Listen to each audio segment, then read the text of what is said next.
ಒಂದು ಕಡೆ bale tension ದರ್ಶನ್ಗೆ, ಮತ್ತೊಂದು ಕಡೆ ಸರ್ಜರಿ ಟೆನ್ಷನ್ ಕೂಡ ಇದೆ. BGS ಆಸ್ಪತ್ರೆಯಲ್ಲಿರುವ ದರ್ಶನ್ಗೆ ಸರ್ಜರಿ ಯಾವಾಗ ಅನ್ನೋದು $1 ಮಿಲಿಯನ್ ಪ್ರಶ್ನೆ ಆಗಿಬಿಟ್ಟಿದೆ ಎಲ್ರಿಗೂ ಕೂಡ. ಯಾಕೆ ಅದನ್ನು ಡಿಲೇ ಮಾಡ್ತಾ ಇದ್ದಾರೆ ಅಂತಲೂ ಸರಿಯಾಗಿ ಹೇಳ್ತಾ ಇಲ್ಲ. ಡಿಸೆಂಬರ್ 11ನೇ ತಾರೀಕು ಸರ್ಜರಿ ಅಂತ ವಕೀಲರು ಕೋರ್ಟ್ಗೆ ಆದೇಶವನ್ನು ಅಂದರೆ ವರದಿಯನ್ನು ಕೊಟ್ಟಿದ್ದರು. ಆಪರೇಷನ್ಗೆ ಸಿದ್ಧತೆ ಮಾಡಿರೋ ಬಗ್ಗೆ ಕೂಡ ವರದಿ ಕೊಟ್ಟಿದ್ದರು. ಸರ್ಜರಿ ಆದರೆ ರಿಕವರಿ ಆಗೋದಕ್ಕೆ 3 ತಿಂಗಳು ಸಮಯ ಬೇಕು ಅಂತ ಕೇಳಿದರು.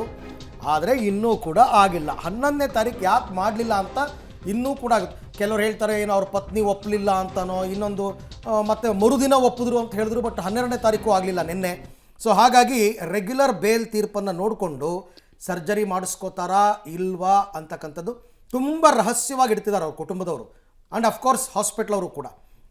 ದರ್ಶನ್ ಅವರ ಆರೋಗ್ಯ ಆಯಿತು, ಈಗ ಅವ್ರಿಗೆ ಸರ್ಜರಿ ಮಾಡೇ ಇಲ್ಲ ಅಂತಲೇ ಇಟ್ಕೊಳ್ಳೋಣ. 1.5 ತಿಂಗಳಿಂದ ಅವ್ರಿಗೆ ಫಿಸಿಯೋಥೆರಪಿ ಆ್ಯಂಡ್ ಮೆಡಿಸಿನ್ ಕೊಟ್ಟಿದ್ದಾರಲ್ಲ, ಅದರಲ್ಲಿ ಅವ್ರು ಎಷ್ಟು ಇಂಪ್ರೂವ್ ಆಗಿದ್ದಾರೆ ಅದ್ರ ಬಗ್ಗೆ ಏನಾದರೂ ಮಾಹಿತಿ ಕೊಟ್ಟರಾ? ಇಲ್ಲ. ಸರ್ಜರಿ ಆಗಬೇಕಾ? ಇಲ್ಲ. ಸರ್ಜರಿ ಆಗಿದೆಯಾ? ಇಲ್ಲ. ಯಾವ ಮಾಹಿತಿನೂ ಕೊಡ್ತಾ ಇಲ್ಲ. ಸೊ ಹಾಗಾಗಿ ಇವರು ಕೋರ್ಟ್ಗೆ ಮಾಹಿತಿ ಕೊಡ್ತಾರಾ ಡೈರೆಕ್ಟಾಗಿ ಮುಚ್ಚಿದ ಲಕೋಟೆಯಲ್ಲಿ? ನೋಡೋಣ.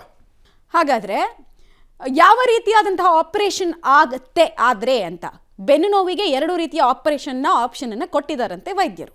ಬೆನ್ನು ನೋವಿಗೆ 2 ರೀತಿಯ ಆಪ್ಷನ್.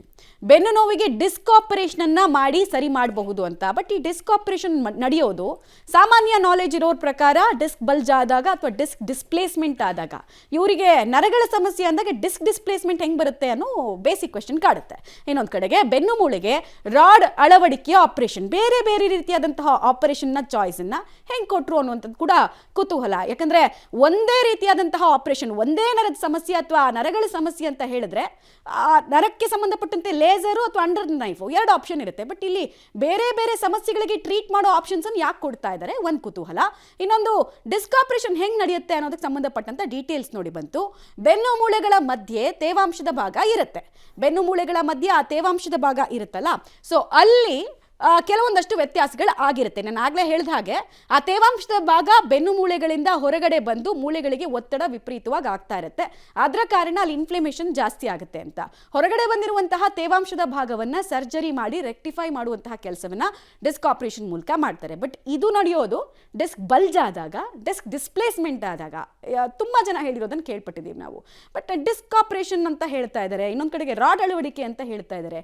ಹೆಂಗಿದು ಇಂಟರ್ ಕನೆಕ್ಟೆಡ್ ಆಗುತ್ತೆ ಅನ್ನೋದು ಯಕ್ಷ ಪ್ರಶ್ನೆ. ಒಂದು ವಿಚಾರ ಏನಂತಂದ್ರೆ, ನಿಮಗೆ ಡಿಸ್ಕ್ ಆಪರೇಷನ್ ಬೇಕಾದ್ರೆ ಕೀ ಹೋಲ್ ಸರ್ಜರಿ ಮುಖಾಂತರನೂ ಮಾಡಬಹುದು.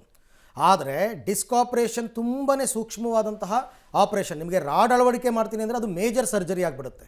ಸೊ ಹಾಗಾಗಿ 2-3 ಆಪ್ಷನ್ಸ್ ಇರೋದ್ರಿಂದ ಡಿಸ್ಕ್ ಆಪರೇಷನ್ ಮಾಡೋ ಅನಿವಾರ್ಯತೆ ಇದೆಯಾ? ಅವರಿಗೆ ಡಿಸ್ಕ್ ಏನಾದರೂ ಬಲ್ಜ್ ಆಗಿದೆಯಾ ಅಥವಾ ಡಿಸ್ಪ್ಲೇಸ್ಮೆಂಟ್ ಆಗಿದೆಯಾ ಗೊತ್ತಿಲ್ಲ. ಬಟ್ ಬಳ್ಳಾರಿ ಹಾಸ್ಪಿಟ್ಲಲ್ಲಿ ಅವ್ರಿಗೆ MRI ಮಾಡಿದಾಗ ಈ ಅಂಶಗಳು ಯಾವುದೂ ಪ್ರಸ್ತಾಪ ಆಗಿರಲಿಲ್ಲ. ಇನ್ನು ದರ್ಶನ್ ಮೆಡಿಕಲ್ ರಿಪೋರ್ಟ್ನಲ್ಲಿ ಏನಿದೆ ಅಂತಕ್ಕಂಥದ್ದನ್ನು ನೋಡ್ಬೋಣ. ಸೊಂಟದ ಭಾಗದಲ್ಲಿರುವ ಮೂಳೆ, ಅದನ್ನು L5S1 ಅಂತ ಹೇಳ್ತಾ ಇದ್ರಲ್ಲ, ಅದು ಮುಂದಕ್ಕೆ ಸರಿದಿದೆ ಅಂತ ಈಗ ಒಂದು ರಿಪೋರ್ಟ್ ಬಂದಿದೆ. ಬೆನ್ನು ಮೂಳೆ ಮುಂದಕ್ಕೆ ಸರಿದಿರೋ ಕಾರಣ ನರದ ಮೇಲೆ ಒತ್ತಡ ಬೀಳ್ತಾ ಇದೆ. ಅಫ್ಕೋರ್ಸ್ ಅದು ಸಹಜ, ಆ ರೀತಿ ಡಿಸ್ಪ್ಲೇಸ್ಮೆಂಟ್ ಆದರೆ ಹಿಂಗಾಗುತ್ತೆ. ಸ್ಪೈನಲ್ ಕಾರ್ಡ್ ಹಾದು ಹೋಗಿರುವ ಭಾಗದಲ್ಲಿ ನರದ ಮೇಲೆ ಒತ್ತಡ ಬೀಳ್ತಾ ಇದೆಯಂತೆ. ಅದನ್ನು ಸರಿಪಡಿಸ್ಬೇಕು. ಇವಾಗ ನರಮಂಡಲದ ಮೇಲೆ ಒತ್ತಡ ಹಿನ್ನೆಲೆಯಲ್ಲಿ ಅವ್ರಿಗೆ ಬೆನ್ನು ನೋವು ಜಾಸ್ತಿ ಒತ್ತುತ್ತಾ ಇರುತ್ತಲ್ಲ, ಬ್ಲಡ್ ಸರ್ಕ್ಯುಲೇಷನ್ ಆದಾಗ ಅದು ನರ ಒತ್ತುತ್ತಾನೇ ಇರುತ್ತೆ, ಪೇಯ್ನ್ ಆಗ್ತಾನೇ ಇರುತ್ತೆ ನಿರಂತರವಾಗಿ. ಸೊ ಒತ್ತಡ ಹೆಚ್ಚಿರುವ ಕಾರಣ ಫಿಸಿಯೋಥೆರಪಿ ಮತ್ತು ವ್ಯಾಯಾಮವನ್ನು ಈಗ ಮಾಡಿಸಲಾಗ್ತಾ ಇದೆ ಅಂತ ರಿಪೋರ್ಟ್ ಹೇಳ್ತಾ ಇದೆ. ಇಲ್ಲಿ ತನಕ ಈ 1.5 ತಿಂಗಳು ಬೆನ್ನು ಮೂಳೆಗಳ ಮಧ್ಯೆ ತೇವಾಂಶದ ಭಾಗ ಇರುತ್ತೆ. ಆ ತೇವಾಂಶದ ಭಾಗ ಬೆನ್ನು ಮೂಳೆಯಿಂದ ಹೊರಗೆ ಬಂದು ಒತ್ತಡವನ್ನು ಹಾಕ್ತಾ ಇದೆ, ನರಗಳ ಮೇಲೆ ಒತ್ತಡ ಬೀಳ್ತಾ ಇದೆ ಅಂತ ರಿಪೋರ್ಟ್ ಹೇಳ್ತಾ ಇದೆ. ಹೊರಗಡೆ ಬಂದಿರೋ ತೇವಾಂಶದ ಭಾಗವನ್ನು ಸರ್ಜರಿ ಮಾಡ್ತಾರೆ, ತೆಗಿತಾರೆ. ಅದನ್ನು ರಾಡ್ ಅಳವಡಿಕೆ ಮಾಡ್ದೇ ಡಿಸ್ಕ್ ಆಪರೇಷನ್ ಮಾಡೋದಕ್ಕೆ ಈಗ ನಿರ್ಧಾರ ಮಾಡಿದ್ದಾರೆ ಅಂತಕ್ಕಂಥದ್ದು ಕೂಡ ಗೊತ್ತಾಗ್ತಿರುವಂತಹ ಮಾಹಿತಿ. ಅಲ್ಲಿಗೆ ರಾಡ್ ಅಳವಡಿಕೆ ಅಂತಕ್ಕಂಥದ್ದನ್ನು ಅದೊಂದು ಆಪ್ಷನನ್ನು ತೆಗೆದಾಕ್ದಂಗೆ ಆಯಿತು. ಡಿಸ್ಕ್ ಆಪರೇಷನ್ನೇ ಮಾಡ್ತಾರೆ ಅನ್ನೋದೇ ಆದರೆ ಅದು ಯಾವ ರೀತಿ ನಡೆಯುತ್ತೆ ಅಂತಕ್ಕಂಥದ್ರ ಬಗ್ಗೆ ಕೂಡ ನಾನು ನಿಮಗೆ ಮಾಹಿತಿ ಕೊಟ್ಟಿದ್ದೀನಿ. ಈ ಬಗ್ಗೆ ಮತ್ತಷ್ಟು ಮಾಹಿತಿ ನನ್ನ ಕೊಲೀಗ್ ಮಾರುತಿ ಅವರಿಂದ ಪಡ್ಕೊಳ್ಳೋಣ. ಮಾರುತಿ, ಈಗ ದರ್ಶನ್ ಅವರ ಮೆಡಿಕಲ್ ರಿಪೋರ್ಟನ್ನು ನೋಡ್ತಾ ಇದ್ದರೆ ಡಿಸ್ಕ್ ಆಪರೇಷನ್ನೇ ಫೈನಲ್ ಡಿಸಿಷನ್ ಡಾಕ್ಟ್ರದು ಅಂತ ಆಗಿದೆಯಾ? ಅದಾದರೆ ಎಷ್ಟು ದಿನ ಬೇಕಾಗುತ್ತೆ ರಿಕವರಿ ಆಗೋದಕ್ಕೆ? ಅದನ್ನು ಮೇಜರ್ ಸರ್ಜರಿ ಅಂತ ಕನ್ಸಿಡರ್ ಮಾಡ್ತಾರಾ ಅಥವಾ ಮೈನರ್ರ ಹೇಗೆ ಅಂತ? ಖಂಡಿತ ಅರವಿಂದ್, ಈಗ ವೈದ್ಯರ ಮಾಹಿತಿ ಪ್ರಕಾರ ಅಂದರೆ ಕೋರ್ಟ್ಗೆ ನೀಡಿರುವಂಥ ಮಾಹಿತಿ ಪ್ರಕಾರ ಡಿಸ್ಕ್ ಆಪರೇಷನ್ ಮಾಡುವಂಥ ಒಂದು ವರದಿಯನ್ನು ಸಲ್ಲಿಸಿರುವಂಥದ್ದು. ಅಂದರೆ ಡಿಸ್ಕ್ ಆಪರೇಷನ್ ಯಾವ ಕಾರಣಕ್ಕೆ ಮಾಡಬೇಕು ಅನ್ನೋದ್ರ ಬಗ್ಗೆ ಈಗ ವರದಿಯಲ್ಲಿ ಕೋರ್ಟಿಗೆ ನೀಡಿರುವಂಥ ವರದಿಯಲ್ಲಿ ಉಲ್ಲೇಖ ಮಾಡಿದ್ದಾರೆ. ಡಿಸ್ಕ್ ಆಪರೇಷನ್ ಮಾಡೋದಕ್ಕೆ ಪ್ರಮುಖವಾದಂಥ ಕಾರಣ ದರ್ಶನ್ ಅವರ ಸೊಂಟದ ಬೆನ್ನಿನ ಮೂಳೆಗಳೇನಿದೆ, ಮೂಳೆಗಳು ಡಿಸ್ಪ್ಲೇಸ್ ಆಗಿದೆ ಅಂತ. ಅಂದರೆ ಬೆನ್ನಿನ ಮೂಳೆ ಸ್ವಲ್ಪ ಮುಂಭಾಗಕ್ಕೆ ಬಂದಿದೆ ಅಂತ.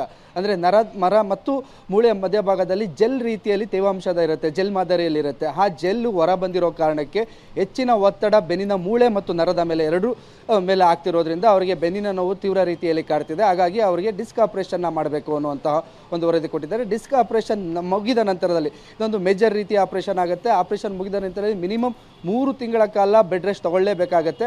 ಆ ಹಿನ್ನೆಲೆಯಲ್ಲಿ ಡಿಸೆಂಬರ್ 11ನೇ ತಾರೀಕಿಗೆ ಆಪರೇಷನ್ ಮಾಡ್ತೀವಿ ಅಂತ ಹೇಳಲಾಗಿತ್ತು. ಆ ನಂತರದಲ್ಲಿ 12ನೇ ತಾರೀಕು ಮುಂದೂಡಲಾಯಿತು. ಆದರೆ ಇವತ್ತು ಆ ಜಾಮೀನು ಅರ್ಜಿಯ ಏನು ಆದೇಶ ಇದೆ, ಆದೇಶ ಕಾಯ್ದಿರಿಸಿರೋದ್ರಿಂದ ಆದೇಶ ಬಂದ ನಂತರದಲ್ಲಿ ಆಪರೇಷನ್ನ ಮಾಡಬಹುದಾ ಅಥವಾ ವ್ಯಾಯಾಮದಲ್ಲೇ ಮತ್ತು ಫಿಸಿಯೋಥೆರಪಿಯಲ್ಲೇ ಚಿಕಿತ್ಸೆ ಮುಂದುವರಿಸಬಹುದಾ, ಈ ಹಿನ್ನೆಲೆಯಲ್ಲೂ ಸಹ ವೈದ್ಯರು ಸಮಾಲೋಚನೆ ನಡೆಸುತ್ತಿರುವಂಥದ್ದು. ಒಟ್ಟಿನಲ್ಲಿ ಬೇಲ್ಗೆ ಅಂದರೆ ಮಧ್ಯಂತರ ಬೇಲ್ ಜಾಮೀನಿಗೆ ದರ್ಶನ ಬೆನ್ನಿನ ನೋವು ಜಾಸ್ತಿ ಆಗ್ತಿದೆ, ಅವರಿಗೆ ಆಪರೇಷನ್ ಮಾಡಲೇಬೇಕು ಅಂತ ಏನು ಬಳ್ಳಾರಿ ಆಸ್ಪತ್ರೆಯಿಂದ ವರದಿ ಏನು ಪಡೆದಿದ್ರು, ಆ ಹಿನ್ನೆಲೆಯಲ್ಲಿ ಬೇಲ್ ಜಾರಿಯಾಗಿತ್ತು. ಈಗ ರೆಗ್ಯುಲರ್ ಬೇಲ್ ಅಪ್ಲಿಕೇಶನ್ ಇದೆ, ಅದರ ಆದೇಶ ಯಾವ ರೀತಿ ಬರುತ್ತೆ, ಅದರ ನಂತರದಲ್ಲಿ ವೈದ್ಯರು ಮುಂದಿನ ಚಿಕಿತ್ಸಾ ವಿಧಾನ ಅಂದರೆ ಆಪರೇಷನ್ ಮಾಡಲೇಬೇಕಾ ಅನ್ನೋದನ್ನು ಸಹ ಕಾದು ನೋಡುವಂಥ ತಂತ್ರಕ್ಕೆ ಮುಂದಾಗಿದ್ದಾರೆ. ಸದ್ಯಕ್ಕೆ ಫಿಸಿಯೋಥೆರಪಿ ಮತ್ತು ವ್ಯಾಯಾಮ ಮೂಲಕ ಅವರ ಬೆನ್ನಿನ ನೋವಿನ ಪ್ರಮಾಣವನ್ನು ಕಮ್ಮಿ ಮಾಡೋದಕ್ಕೆ ಔಷಧಿಗಳನ್ನ ಕೊಡ್ತಿರುವಂಥದ್ದು. ಅರವಿಂದ್.